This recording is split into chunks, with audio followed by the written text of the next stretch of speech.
Hello, Psych 299 students. This is Larry Hatcher. Welcome to part 2 of my video on one-way analysis variance between groups design. We're in module 132.40. We're talking about the Omnibus F test that's used to test the omnibus statistical null hypothesis that there's no differences between any of the treatment conditions being compared. As you heard me say at the beginning of part 1 of our video, as you watch this presentation, you should be following along with lecture notes in front of you. If you don't already have the lecture notes in front of you, you can get them by going to Canvas, go to Psych 299, on the left click Modules, click open the module called Module 132-40 Omnibus F Test, and go to the section headed blanked out lecture notes, and there you'll find document with the lecture notes that you will see in this video. Before we get started with this video, let's back up a little bit and refresh our memory and make sure that everybody's up to speed on the fictitious investigation that's the subject of this lecture. Imagine you're conducting investigation in the area of health psychology. You're looking for interventions that might have an effect on the number of exercise minutes that people engage in a typical week. You began with a pool of 21 college student participants. You randomly assigned them to treatment conditions. Randomly assigned 1/3 of them, 7 students, to the low financial incentives condition. They were given low financial incentives to exercise each week. You randomly assign another 1/3 of them, 7 students, to the medium financial incentives condition. They were given medium financial incentives to exercise each week. You randomly assign 1/3 of them to the high financial incentives condition. Dependent variable in the investigation was the number of exercise minutes that they displayed in a typical week of the semester. This is one set of fictitious results. We're going to see that this is a set of fictitious results that gives us statistically non-significant results. I'm going to show you an alternative outcome where we have significant results, but that's just to refresh your memory on the investigation. Now that our memories are refreshed, we can move forward to where we're supposed to be in the current lecture. We're in part 2 of my video on the Omnibus F test for one-way analysis variance. We pick up at this point, completing an ANOVA summary table. At a previous meeting, I talked about how when you're doing one-way ANOVA, a lot of times it makes sense to organize your statistics into an ANOVA summary table. It's easier to make sense of that way. Computer applications like SPSS and R will typically provide all the statistics that you need in a table. As an exercise, I'm going to have you do some of the computations. As an exercise in our course, I'm going to provide you some of the statistics that would normally appear in a ANOVA summary table. It'll be your job to compute the rest of the statistics by hand and then determine whether you can reject the null hypothesis that's being tested.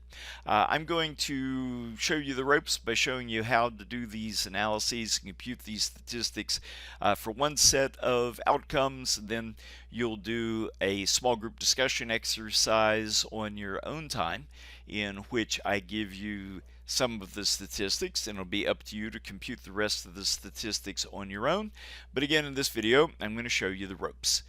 I'll provide you with the sum of the squares between, sum of the squares within, and sum of the squares total.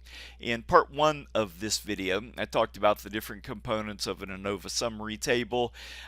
We talk about the rows of the table, provide information about the different sources of variation. First row talks about between groups variation.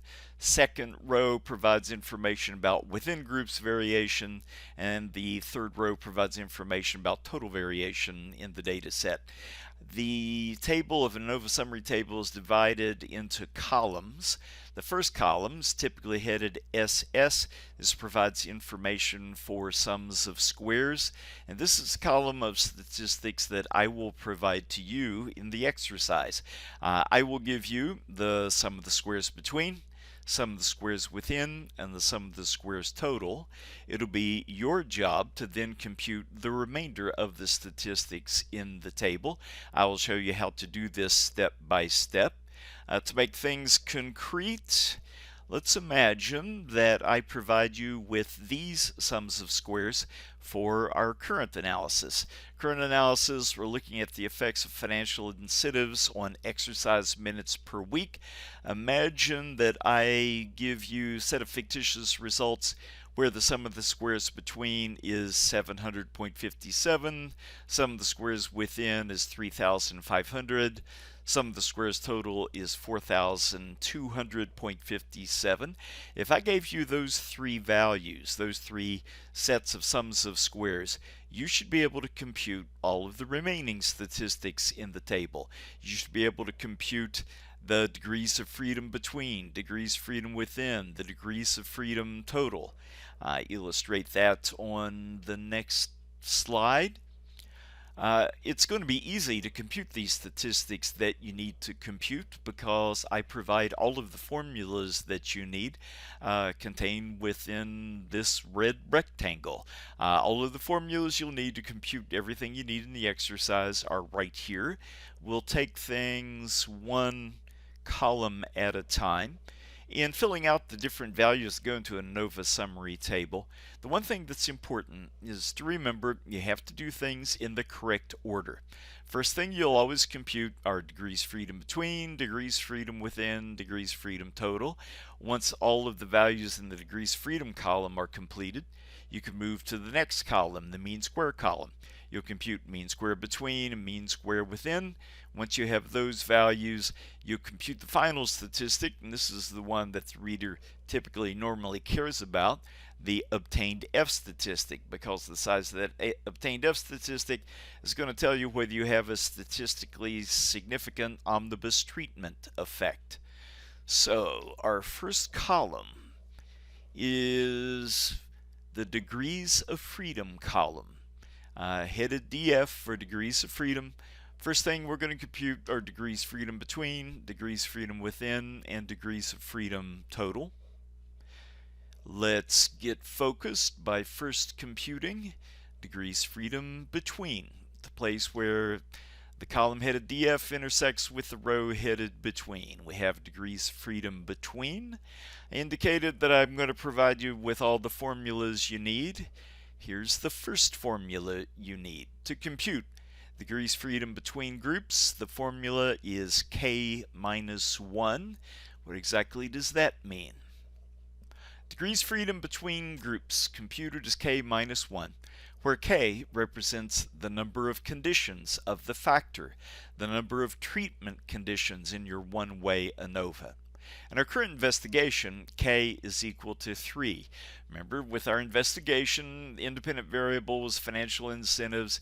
There were three conditions, low incentive condition, medium incentive condition, high incentive condition. So yes, K is equal to 3. We compute degrees freedom between this way. Step 1, provide the formula, K minus 1. Step 2, repeat the formula, this time replacing statistical symbols with their appropriate values. K was equal to 3 in this investigation. So at step 2 we have 3 minus 1. At the last step we have our answer. Degrees freedom between is equal to 2. A little bit later we'll insert that 2 in the proper location in our ANOVA summary table. Before we do that, let's move on and compute our next statistic. Next up, we're going to compute degrees freedom within groups. It will go in this location, degrees DF with a W in subscript is our symbol for degrees of freedom within. I indicated I'll give you all the formulas you need. Here's the formula for degrees of freedom within. Uppercase N minus K. What is that all about? Computing degrees freedom within groups. Formula is uppercase N minus K, where uppercase N represents total number of participants in your investigation. In our investigation, uppercase N was equal to 21. We started off with 21 participants. Uppercase N is equal to 21. K is still equal to the number of conditions, so K is still equal to 3. We compute degrees of freedom in this way. Step 1, provide the formula, uppercase N minus K. Step 2, replace the symbols with appropriate values. Uppercase N was 21, K was still equal to 3. 21 minus 3 is equal to 18. So we now have our degrees of freedom within. In a minute we'll insert that in the proper location in the table. First we have one last degree freedom to compute. Next up, going to compute degrees freedom total. When we compute it, it'll go in this position, degrees of freedom total. Formula for degrees of freedom total is simple, uppercase N minus 1. We've already established what uppercase N is. In computing degrees freedom total, formula is uppercase N minus 1. Before we said uppercase N is total number of participants. In our investigation, uppercase N is 21. So formula is uppercase N minus 1. Step 2, it becomes 21 minus 1. Step 3, final answer is 20. We now have our degrees of freedom total. In fact, we have our degrees of freedom for all three sources of variation. Let's go ahead and insert those into the table in the appropriate location. These are the values we computed. Degrees freedom between was equal to 2. Degrees freedom within was equal to 18. Degrees within, degrees freedom within was equal to 18. Degrees freedom total was equal to 20. These values are here. Now that we have our degrees of freedom computed, we can move to the next column and compute mean squares. We're going to compute mean square between using this formula, mean square within using this formula. Let's begin with our symbols. We're now going to compute mean squares. Go into the MS column, mean square between, mean square within. Those are the symbols. Let's replace those symbols with formulas. Once again, our symbol for the mean square between and the formula for computing mean square between. To compute mean square between, you take the sum of the squares between, whatever that value is, divide it by the degrees of freedom between. Now, sum of the squares between is tedious to compute, so this is a value that I'm going to provide you in this formula and also provide you with this value in the exercise. In my class, you'll never have to worry about computing sums of squares by hand. I've already indicated what the sum of the squares between is equal to. Sum of the squares between is equal to 700.57. A minute ago, you computed the degrees of freedom between as being equal to 2. So our formula is going to be 700.57 divided by 2. Next slide, we showed you that formula, computing the mean square between groups. The formula that was in the table that we looked at a second ago said mean square between is computed as sum of the squares between divided by degrees of freedom between. In the table that in the previous slide we indicated that sum of the squares between was 700 point something. The degrees of freedom between was equal to 2. So we can, at step 2, replace those symbols with appropriate statistics. Preceding table indicated sum of the squares between was 700.57. Degrees freedom between was equal to 2. Do the division, and we arrive at a mean square between groups as being equal to 350.29. We'll set that value aside and we'll insert it in our ANOVA summary table in a minute. Before we do that, we have another mean square to compute. Here's our ANOVA summary table. The next value we need to compute is the mean square within groups. It will go in this location. Here is the symbol for mean square within, MS with a W in subscript. What's the formula for computing it? It is sum of the squares within divided by degrees of freedom within. Now, some of the squares within you don't need to worry about. I will give it to you in this video and also in your exercise. For sake of argument, we're going to assume that the sum of the squares within in the current investigation was 3,500. Degrees of freedom within we've already computed. In previous calculation we computed as being equal to 18. So we have the values that we need to insert into the formula. Here's our formula. Computing mean square within groups. We'll take sum of the squares within, divide it by degrees freedom within. Previous table indicated what the values were. In the previous table we saw the sum of the squares within was 3,500. Degrees freedom within we computed ourselves as being equal to 18. 3,500 divided by 18, if we round it to 2 decimal places, is 194.44. We now have the mean square between as well as the mean square within, so we can insert those values into our ANOVA summary table, and there they are. In the column headed MS for mean square, we see that mean square between is equal to 350.29. Mean square within is equal to 194.44. Those are the two values we just computed. We now come to the statistic that we actually care about. All of this has been leading to the obtained F statistic. This is the statistic we have to compute to determine whether we have a statistically significant omnibus treatment effect. We're going to compute the obtained T statistic. The symbol for it is F with an OBT subscript. Whatever it winds up being will go in this location. I indicated I always give you the formulas for computing these statistics. What's the formula for computing obtained F statistic? It is this: mean square between divided by mean square within. Those are the mean squares that we've just computed. A few minutes ago we computed the mean square between as being equal to 350.29. We computed mean square within as being equal to 194.44. Those are the two values that are going to go into this computation.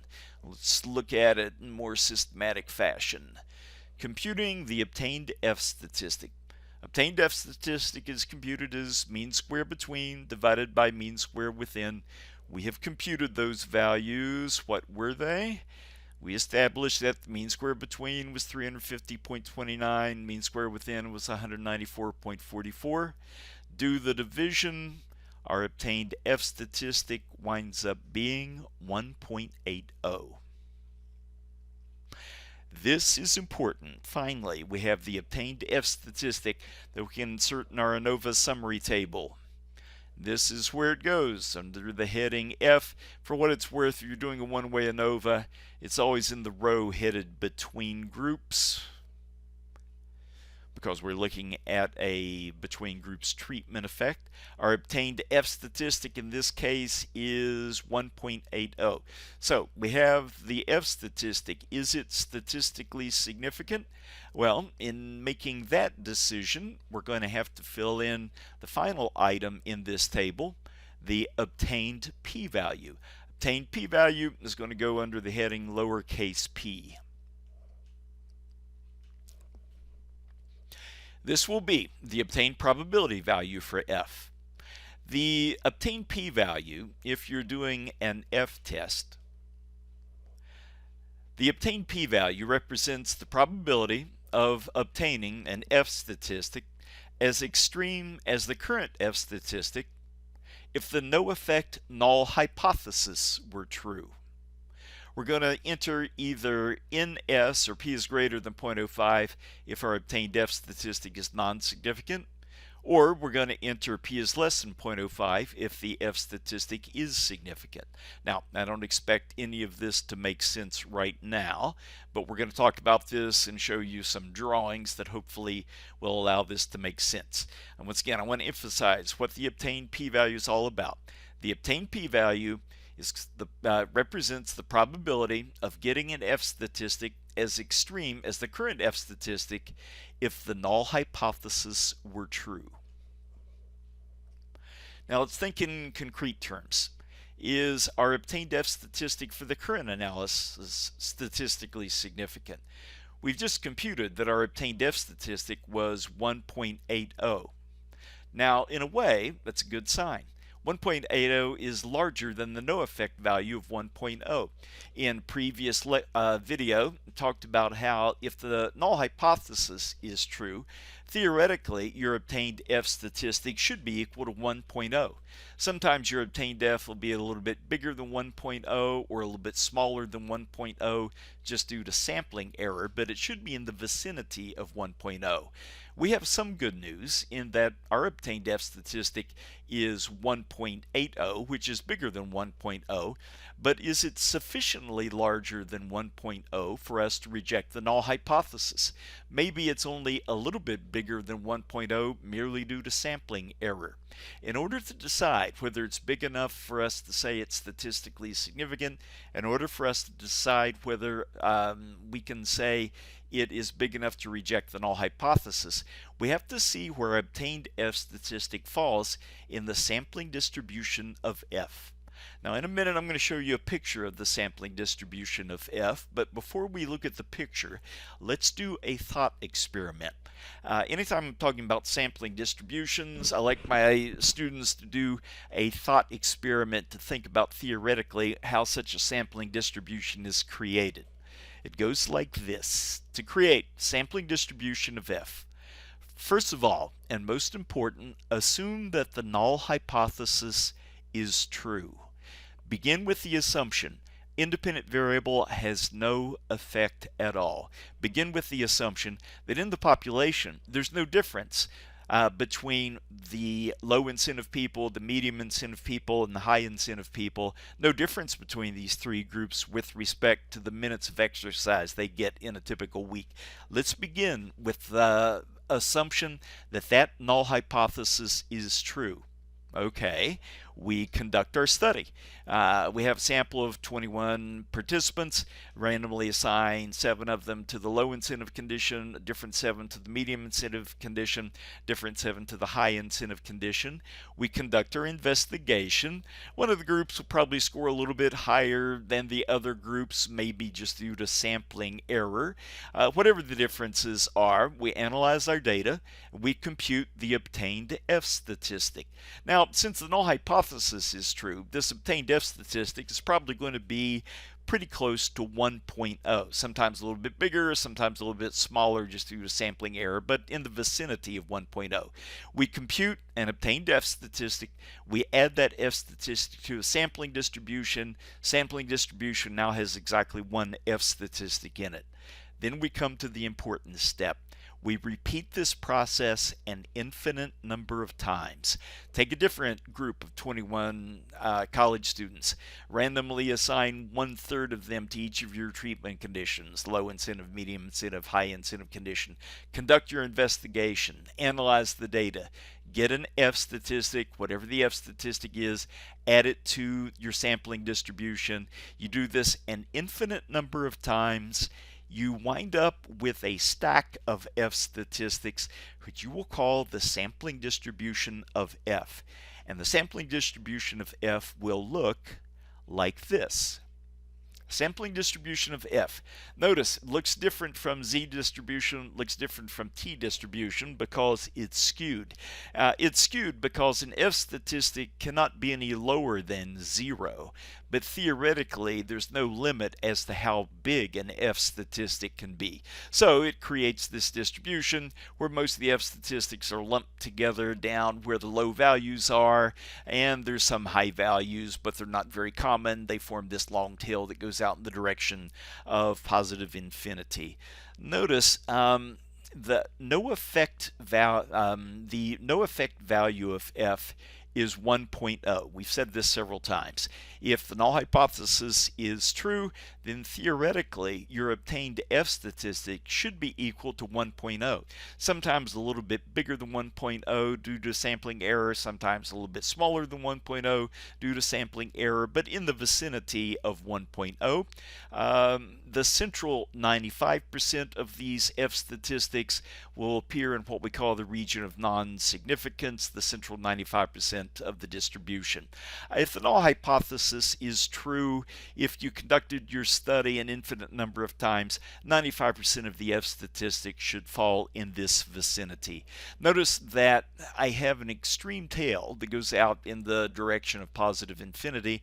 I've labeled this the region of rejection, the most extreme 5% of the distribution. Sometimes, just due to sampling error, you'll get a big F statistic, but you won't get them very often. The big F statistics that you get just due to sampling error form this long tail. Notice there's not many F statistics that you get out in this direction. I have drawn a dashed vertical line here, and I've labeled it the critical value of F. What is that all about? Well, let's see. We'll talk about these different components of the sampling distribution. Region of rejection. We've set alpha at 0.05, and that indicates we've decided that our region of rejection is going to constitute the most extreme 5% of the sampling distribution. As the researcher, we can decide how big the region of rejection is going to be. In psychology, typically we decide that the region of rejection will constitute the most extreme 5% of the sampling distribution. The lingo for saying that is we set alpha at 0.05. Region of rejection is the most extreme 5% of the sampling distribution. We do an investigation. We compute an obtained F statistic for our investigation in the real world. We see where our obtained F statistic falls in this sampling distribution. If the obtained F statistic for our study falls in this region of rejection, we reject the null hypothesis. Now I want to back up to the previous slide to make sure it's clear why that is so.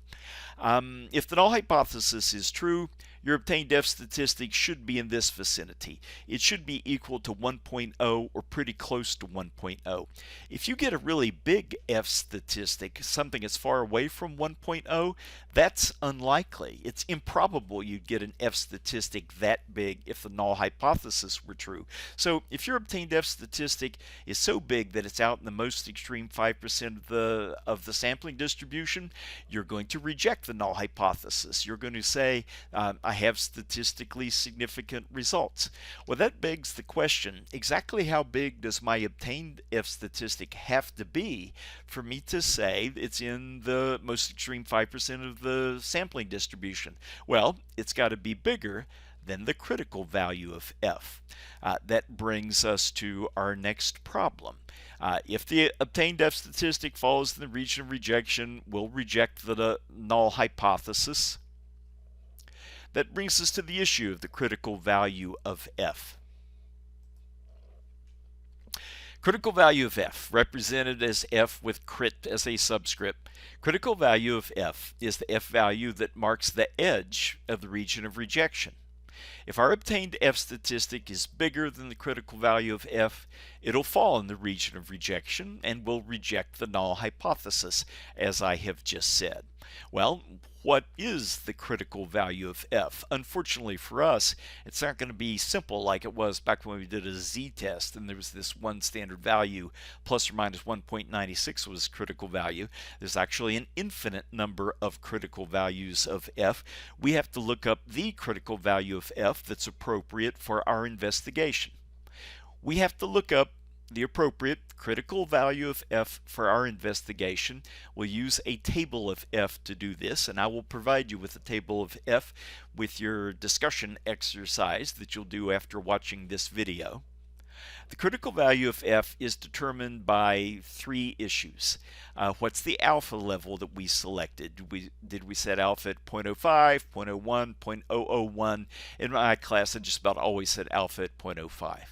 What are my degrees of freedom between?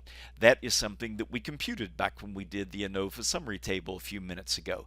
And finally, what are the degrees of freedom within? That was something that we computed a little while ago. We're going to take these degrees of freedom between, degrees of freedom within, and use them to choose to identify the critical value of F in an F table. Here is a portion of an F table. An F table in a stats textbook can go on for many pages. I'm showing you just the part of an F table that's going to be useful to us. In our investigation, we decided to set alpha at 0.05. Well, if you set alpha at 0.05, you have to use a table of F that's appropriate. So this table's been headed critical values of F with alpha set at 0.05. Good. This is the table that we want to use.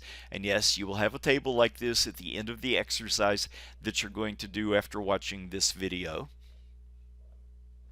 In the table, we have to find the critical value of F, and the critical value of F will appear at a location in the table. It'll be at the location where the vertical column that corresponds to the degrees of freedom between intersects with the horizontal row that corresponds to the degrees of freedom within. Now, these are going to be different values for every investigation. In our investigation, we computed that the degrees of freedom between were equal to 2. So we're going to look at the vertical column that is headed 2. In our investigation, we determined that the degrees of freedom within was equal to 18. So we're going to look at the horizontal row that corresponds to degrees of freedom within being equal to 18. When we look at that spot in the table, as we're going to do in a second, we're going to see that the value is 3.55, and that means that the critical value of F for our analysis is going to be 3.55. And where's all this coming from? Let's look at the table. Where did you find this value? In a table of F, you will look at the column, and the columns in the table of F is always headed something like degrees of freedom for the numerator. Look at the column that corresponds to the degrees of freedom between. You have to compute degrees of freedom between for your study. We computed for our study degrees of freedom between is equal to 2, so we are going to look in this column.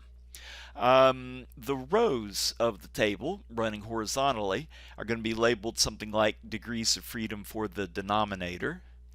We will always look in the row that corresponds to the degrees of freedom within that we computed. Some minutes ago, we determined degrees of freedom within in our investigation were equal to 18, so we're going to look in the row that's headed 18.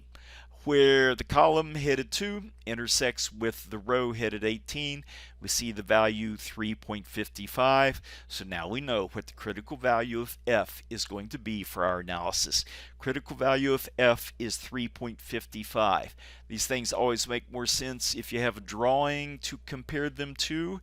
Here's our drawing. Critical value of F for our analysis is 3.55. 3.55 falls down here. Critical value of F 3.55 is the value that marks the edge of the region of rejection. If we get an obtained F statistic that's bigger than 3.55, we reject the null. We tell the world we have significant results. That's why it's called the region of rejection. But if we get an obtained F statistic that is smaller than 3.55, we fail to reject the null. We tell the world we have non-significant results. That's why it's called the region of non-significance. Well, let me remember, what was the obtained F value that we got in this analysis? Oh darn. The obtained F value that we computed with our ANOVA summary table was just 1.80. I was kind of hopeful. I knew that 1.80 was bigger than 1.0, bigger than the no effect value, but it wasn't enough bigger than 1.0. Here is where my obtained F statistic of 1.80 would fall in this sampling distribution of F. Obtained F value of 1.80 is less than 3.55. That tells me I've got non-significant results. The obtained F value of 1.80 is solidly in the region of non-significance. That tells me I've got non-significant results. So, seeing the location of this value allows me to make the decision that I need to make. Decision regarding my null hypothesis. Preceding figure showed that the obtained F value 1.80 was smaller than the critical F value of 3.55. My obtained F value was in the region of non-significance. Therefore, I failed to reject the null hypothesis. I have to conclude my results are non-significant. Now, let's reflect. What does it mean I failed to reject the null hypothesis? Go back and think about what your null hypothesis was. Null hypothesis we were testing stated this.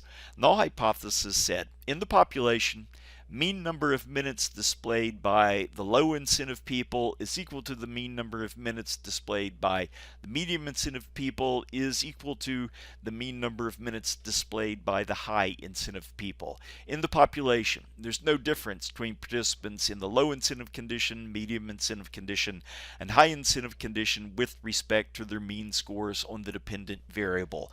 I was hoping I would be able to reject this null hypothesis, but I can't. My obtained F statistic was too small, so I failed to reject the null hypothesis. I have to tentatively conclude, okay, I guess there probably is no difference between these three conditions in the population. I've got my results. How am I going to report it in the table? There are standard conventions that we use for this purpose. Reporting the p-value. Now ideally, you're going to learn in this course that ideally you want to report a continuous p-value, precise p-value when you're reporting results. With this kind of analysis where we're doing things by hand, we have to do the second best approach, and that's reporting a dichotomous p-value. Dichotomous p-value is a simple indication as to whether your results are significant or non-significant at a selected alpha level. The general form, you'll report NS or P is greater than alpha if your results are non-significant, or alternatively, you'll report P is less than alpha if your results are significant. And when you're reporting the results, you don't use this Greek letter alpha. Instead, you'll replace alpha with your selected alpha level. In our analysis, we set alpha at 0.05 and we got statistically non-significant results. Therefore, we report our results like this. We set alpha at 0.05. Our results are non-significant. You're supposed to report according to the general convention P is greater than alpha. We set alpha at 0.05, so in our paper, in our table, we would report P is greater than 0.05. Seasoned reader of research will see this and immediately understand they got non-significant results. That's not the only way of reporting non-significant results. It's also acceptable to use the abbreviation NS for non-significant. To my mind, that's a more straightforward way of doing it. If I use that approach in the table, I would report NS under P. Under the abbreviation P. Anytime you report NS, it's important to tell the reader what you set alpha at. And notice I did that in a note down here below the table. Note alpha was set at 0.05 for the null hypothesis significance test.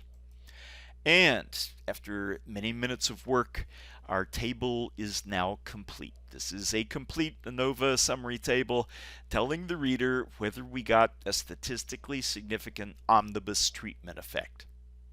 For the sake of completeness, what would this table look like if instead we were fortunate and we got statistically significant results? After all, that is what researchers typically hoping for. Let's look at an example of what the table would look like if we got statistically significant F statistic. Imagine, in a parallel universe, you were more fortunate and you got a much stronger treatment effect. We're going to go through the steps of creating the ANOVA summary table, but we're going to see that these steps proceed much more quickly now because we know how to do the math at each step, so it's not going to take us nearly as long. Each step of the analysis, computing degrees freedom, computing mean square, is going to be exactly the same steps that we performed in the previous example, but because we now have a stronger treatment effect, it means we're going to have a bigger obtained F statistic. Our obtained F statistic in this fictitious example is not going to be a wimpy little 1.80, it's going to be a big whopping 16.50. Here is the beginnings of the ANOVA summary table. Imagine the treatment effect was much stronger. giving you a larger sum of the squares between. When you do analysis of variance many times, you come to realize that this is the important statistic.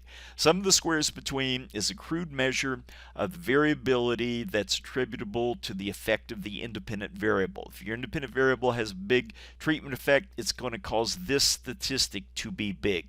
Now, sum of the squares between is big. It causes the sum of the squares total to be big, but many of the things that we computed before are going to be the same values that they were before. For example, degrees of freedom are going to be the same as they were before.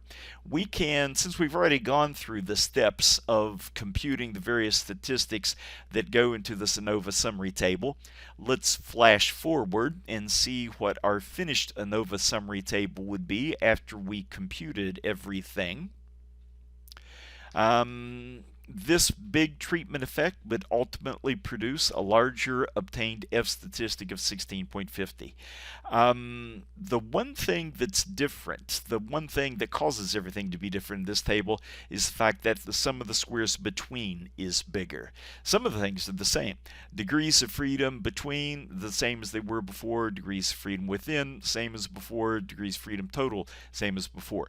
Now, because the sum of the squares between is bigger, that causes the mean square to be bigger, the mean square between to be bigger, and because the mean square between is bigger, it causes the obtained F statistic to be bigger. If you're doing the analysis and you look at the computer output and it says you have an obtained F statistic of 16.50, immediately you'll be tickled. Immediately you'll suspect you've probably got significant results.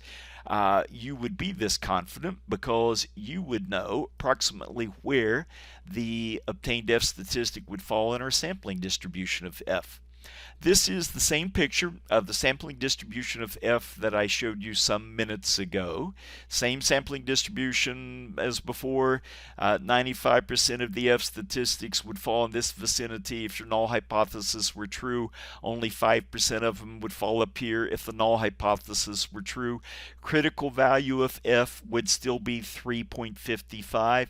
That's because we're still setting alpha at 0.05 and our degrees of freedom are the same as they were before. So if you looked up the critical value of F in the table of F, it would still be 3.55. We got a big obtained F statistic with this new version of the analysis. Where would my obtained F statistic fall in the sampling distribution?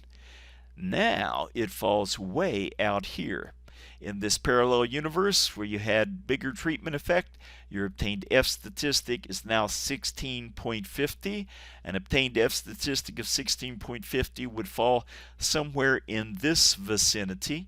You would be tickled to see this. Obtained F statistics now 16.50. It is clearly out in the region of rejection, so you know you're going to be able to reject the null hypothesis. It is bigger than the critical value of F, 3.55. That tells you you're going to be able to reject the null hypothesis. Let's go ahead and make a decision on the null hypothesis. Decision regarding the null hypothesis. Preceding figure showed that the obtained F statistic, 16.50, is now much larger than the critical value of F, 3.55. The obtained F is now out in the region of rejection. Therefore, we can reject the null hypothesis. We can conclude our results are statistically significant. What about the p-value? Ultimately, in the table, you're going to report an obtained dichotomous p-value to communicate to the reader whether your results are significant or not. In reporting the p-value, remember we set alpha at 0.05, but this time the results are significant. The convention for reporting statistically significant results is to report p is less than alpha, replacing alpha with whatever you set alpha at. We set alpha at 0.05, so we will report p is less than 0.05 in our table, and that is exactly what we do. Big fat F statistic, 16.50, way out in the region of rejection. We communicate to the reader, I've got significant results by saying p is less than 0.05. And the table is complete. Notice how much faster it goes once you're familiar with the steps of computing degrees, freedom, mean square, etc., etc. Let's review the main points over these two videos that we have seen. Summary of main points. First of all, omnibus null hypothesis. In analysis of variance, omnibus null hypothesis is always a prediction of no differences between any of the conditions being compared. Researcher almost always hopes to reject the omnibus null hypothesis when they're doing one-way analysis of variance. We test this null hypothesis by computing an obtained F statistic. F statistic is computed by taking mean square between, dividing it by mean square within. The no effect value for the obtained F statistic is 1.0. If your independent variable has no effect at all, your obtained F should be equal to 1.0 or pretty close to 1.0. To find out whether you have significant results, compare your obtained F statistic to the critical value of F. If your obtained F statistic is smaller than the critical value of F, bad news. You failed to reject the null hypothesis. You have to tell the world, I have non-significant treatment effect. It's reported this way. P is greater than 0.05, or in S, I've got non-significant results. On the other hand, if your obtained F is larger than the critical value of F, you reject the null hypothesis. That's good news. It's reported as P is less than 0.05. You're telling the reader, if the null hypothesis were true, probability I would have gotten results as extreme as these results is less than 0.05. It would be very unlikely I'd get results like this if the null hypothesis were true. So I've rejected the null. I've got significant results.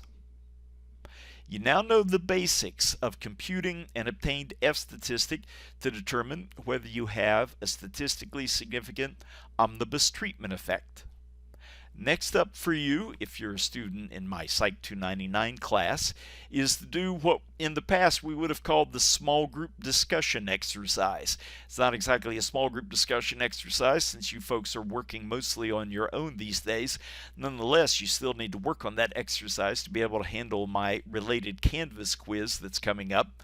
To see the discussion exercise, log into Canvas, go to Psych 299, go to the modules, click the link modules that's on the left of the Canvas screen. Within modules, click the link to open up module 132.40, Omnibus F Test. Among the items you'll see in that module, one of them will be headed Discussion Exercise. Open that up. There'll be two documents there, but they're identical. It's just a Word document and a PDF of the same exercise. That is the small group discussion exercise that you will work on so that you can handle the Canvas quiz that will follow. This exercise has a lot of items on it. Normally I would divide it up to different sides of the room because most of you are going to be working on this by yourself. I don't want to make you answer all 12 items on the thing. Therefore, I'm assigning to everybody in the class do only items 1 through 6 on this small group discussion exercise. Answer only items 1 through 6. Those are the items that pertain to Study 1, the Crying Minutes study.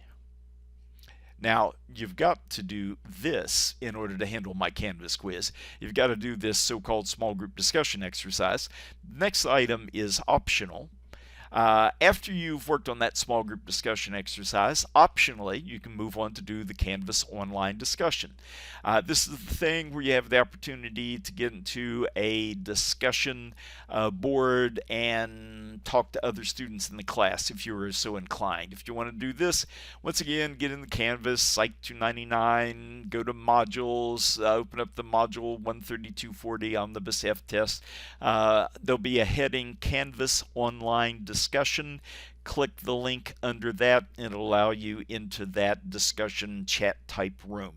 If you want to go there, you can trade your thoughts with other students. Did you get the same answers as other students on our small group discussion exercise? Yes, this is all optional, but the next activity is required for students in my class, and that is the required Canvas quiz. The online Canvas quiz where you take 5 multiple choice questions. Once again, go to Canvas, site 299, the module 132.40. Look under the section Canvas Quiz. Click the link there, and eventually, and don't do this until you're ready, but when you're ready, start up the quiz and you'll answer 5 multiple choice items. These 5 multiple choice items will be a subset of items from that small group discussion exercise that I alluded to a minute ago. Remember that this multiple choice Canvas quiz is required. 5 items are worth 2 points each, so it's 10 required points altogether. You're welcome to share your ideas with each other before you take the Canvas quiz, but once you've taken the Canvas quiz, I'm trusting you not to share information with other students about what was actually on the Canvas quiz.